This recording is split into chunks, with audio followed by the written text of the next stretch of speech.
the determination to give more than just an education, but an education for living, has never changed. Tom, if you could see the governing boards in action, you would understand why I'm always reminded of the directors in a great corporation. The academic senate and administrative boards make the broad decisions affecting the individual members of the student body, as well as each college in the university. For in the St. John's plan for higher education, it is highly important that each component part, each college and school function smoothly. From the newest freshman classes in the undergraduate colleges to the specialized postgraduate schools, there is no area of university life that does not come under the administrative eyes of the men and women of the governing boards. They are the captains in the St. John's plan to give more than a college education, but an education for a living. The advantages of attending one of the largest Catholic universities include a larger selection of courses and more specialized facilities, and of course, the best equipment. The bigger the university, too, the more types of people one may draw on for friendship and advice. But as Cardinal Newman put it, a university is not a foundry or a mint or a treadmill. It is an alma mater, knowing her children one by one. In other words, St. John's treats its students individually. The Dean of Men, for example, is available for individual or group discussion in any way related to the student's life, from trouble and trig to arrangements for the next freshman baseball practice. St. John's aims to equip its students to live a happy, virtuous, useful life, a life formed upon the fundamental doctrines of divine revelation and sound rational philosophy, supplemented by sound learning in humanistic and scientific areas of human knowledge. Whether your son elects a vocation as priest or religious, teacher, lawyer, doctor, dentist, or scientist, he will be prepared for that vocation at St. John's in the full way that only Catholic education can provide. That is why, in the hands of a man of God, atomic science finds proper guidance. At St. John's, ethical standards ensure the development of technically trained scientists with moral responsibility. Our government wants scientists with moral backgrounds. The people can trust such men and women to use wisely the newly discovered secrets of nature. In the advanced atomic warfare today, every scientist is a soldier. Whether a student finds his science vocation in chemistry, dentistry, physical science, biological science, or medicine, it will be in the St. John's laboratories, using the best and latest equipment, that he will receive his practical training. With his college education, Jimmy will be worth just that much more to his country than his high school chums who do not continue their studies. Our government has made that clear.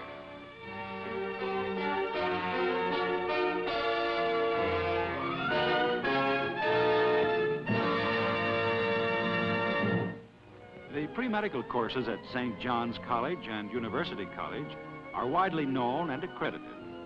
Many graduates, now doctors, are on the staffs of the great medical centers of the nation. In the annals of medicine are written the names of biology department professors who were leaders in the discovery of penicillin and aureomycin. In the same laboratories where their discoveries were made, these pioneers in the field of antibiotics impart their continuing knowledge to the young scientists in their charge.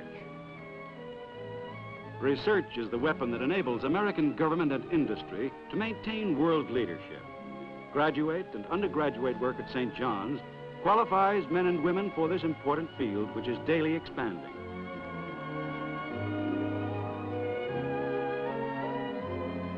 Aware that the future of science must not fall into unguided hands, businessmen and political leaders find assurance in the sign of the cross. You know, now that I've told Jimmy's father about the wide science courses at St. John's and the extensive courses that they have, I don't want to forget to tell him about the extracurricular activities. There's a wide scope of extracurricular activities, and no matter what field Jimmy chooses, he will find fraternities and societies and organizations that will stimulate his interest in that field. It makes for the whole man. Now, let's get back to the letter. Tom, if you'll pardon a poor pun, by no means is life at St. John's all work and no play. Several major productions, acted and directed by students with faculty guidance, are presented each year on St. John's 2 stages. Players, stagehands, makeup men, and wardrobe women all share the magic found only behind the footlights. It's the excitement of genuine theater. It's the moment when Broadway comes to St. John's on opening night. Hark, a new song is filling the sky. Stars from the concert operatic stage join the several glee clubs in their annual concerts. The clubs also sing at university functions. Television programs and coast-to-coast radio hookups are part of the active schedule.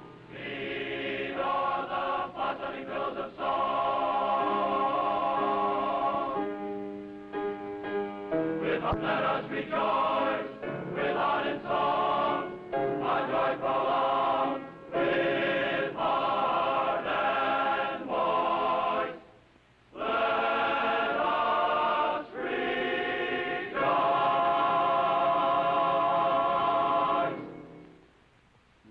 You know, Tom, the nurse stands with the doctor in alleviating pain and effecting cures.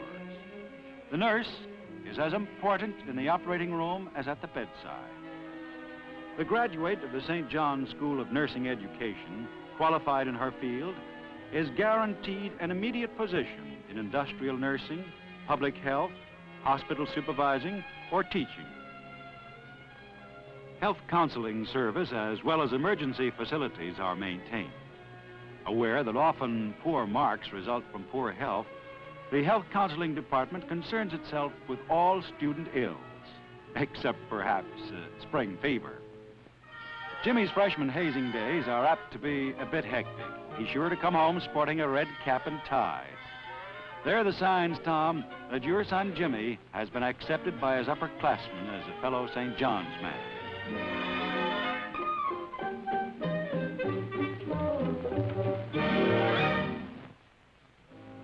Bull sessions between classes are the informal side of formal education.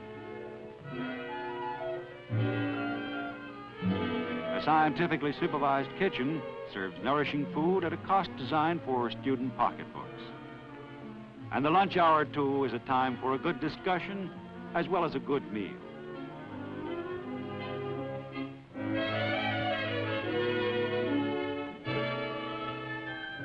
In the School of Commerce, students are prepared on a professional level in the fields of accounting, marketing, management, and labor relations. Tom, I guess between us, we know a pretty good cross-section of the top executives of New York City. We also know it takes a lot of different qualities to make up an executive. But there's one thing they all have in common. I have never seen a top executive without the ability to get up and stand on his feet and express himself clearly to his associates. Under the tutelage of men active in public life, executives of tomorrow gain poise and confidence. The library of the School of Law, which exceeds the standards of the Association of American Law Schools, encourages law students to steep themselves in the history of law and its modern development.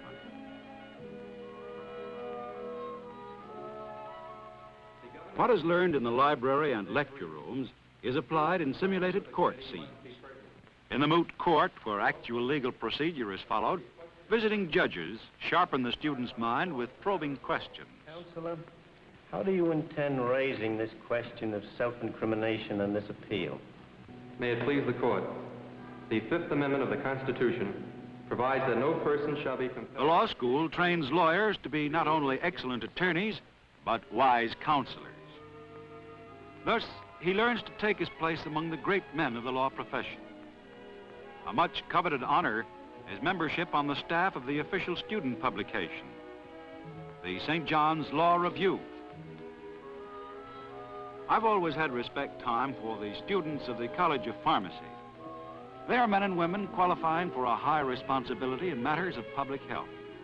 The course of instruction prepares them to serve the general public in a highly specialized and unglamorized field. We're not generally aware of the close and important relation of pharmacy to the medical profession, but the registered pharmacists who graduate from St. John's never forget it for a minute. St. John's College of Pharmacy ensures training right to the practical level by maintaining a completely stocked pharmacy, furnished and managed exactly as the neighborhood drugstore on the corner. Jimmy can get a diploma by sticking to his textbooks, but it will be in his current outside reading that he will attain intellectual maturity. As Carlyle said, each book is a university. The uptown and downtown divisions of St. John's have their own libraries. Each library makes available specialized selections of books, periodicals, and pamphlets, enabling the students to perform necessary class or research work, and at the same time, to keep abreast of current trends. The vast knowledge tightly packed in thousands of volumes is at the students' fingertips through the use of the card index system and the help of the experienced librarians in charge. Microfilm machines shorten research time to the minimum. The library is truly the heart of the liberal arts curriculum. It is the laboratory of the liberal arts student. And for those with that special love of books, there are the courses in library science at Teachers College. Facsimile editions of the most beautiful and rarest books of the century are available for study. All in silence, all in order, stand.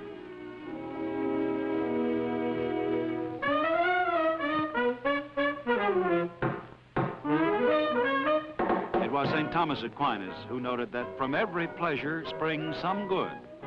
And so the social life is an important part of the St. John's education for living. The St. John's professor priest is no stranger at the regular class dances or at the formal proms.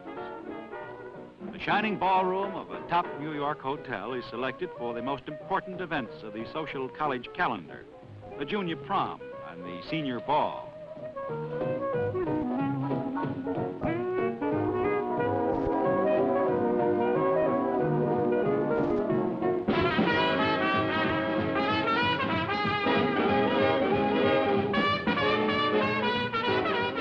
Big-name orchestras provide more than just music. They provide a grand atmosphere and memories that last a lifetime for boys and girls alike.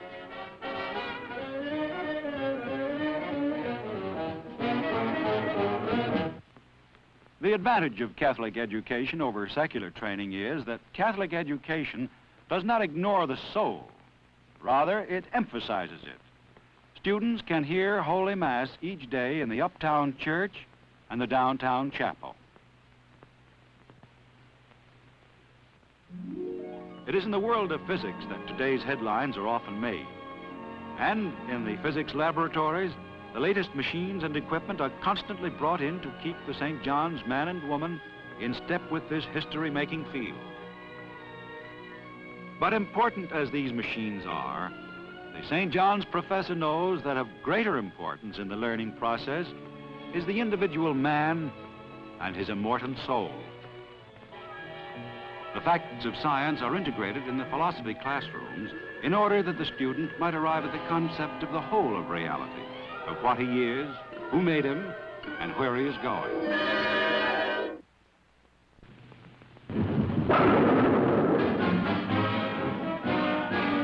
You may be surprised, as I was, Tom, to learn that 1/2 of the St. John's undergraduate body participates in some form of voluntary intramural athletics. Furthermore, the program is continuous throughout the school year. So you can see that everyone has an opportunity to engage in several sports. From this broad base of opportunity comes the specially qualified and talented students who make the varsity teams. Without proper coaching, the athlete practices error.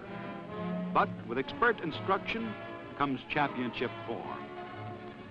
In the annals of track and field competition, St. John's holds a respected place. When the call for Olympic tryouts come, St. John's is there. Whether coaching the class team or the varsity, the carefully selected St. John's mentors bring out the best in character and physical development in the young athlete.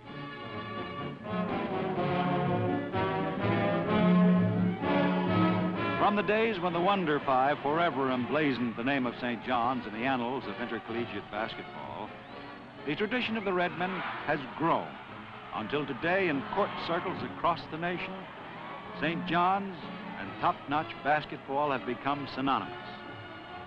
St. John's has played in National Collegiate Athletic Association tournaments and participated in more national invitation tournaments than any other college. Even the girls have a place in the basketball picture. As cheerleaders and spectators, they encourage the victory.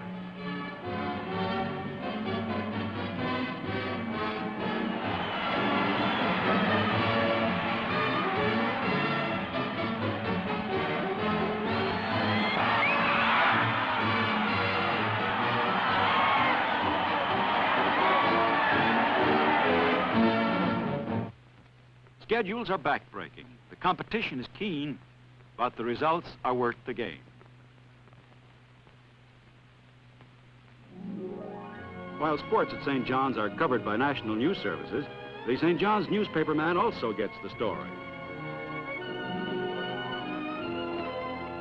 Great as St. John's is today, new demands force it to be always growing.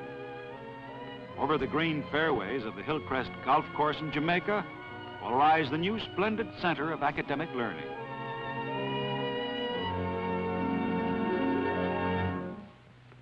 In providing religious guidance, priests know well that which turns knowledge into wisdom. These conscientious men are always available to discuss personal or scholastic problems or to join in a friendly chat. Being in the business world ourselves, Tom, we know that college graduates realize immediately certain economic advantages over the high school graduate, provided, of course, that they find their proper places in the world. That's where the St. John's and Vocational Guidance Program comes in.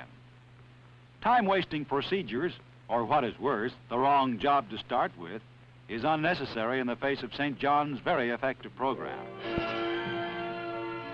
New York City is the St. John's campus.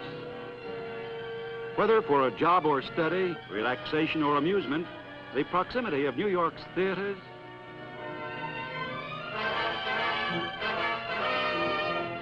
New York's museums,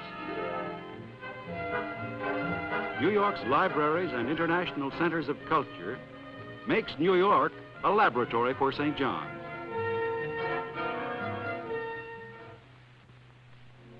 Leaving her halls, the sons and daughters of St. John's have become active members of communities throughout the nation. In every state of the Union, alumni groups stand ready to welcome the graduates of St. John's. I'd like to read you the concluding portion of my letter to Jimmy's father. Well, Tom, that's the St. John's story. St. John's is a big university in every sense of the word, but with conscious emphasis on the personalized, intimate advantages of the smaller college. This, of course, stems from the main thought I want to leave with you, that the Vincentian priests and lay professors who will guide your Jimmy through his college life are dedicated men. The St. John's teacher is always a student, so that he might grow in his wisdom. Go over to the university and look around, Tom. You'll sense the grace of God in the very atmosphere.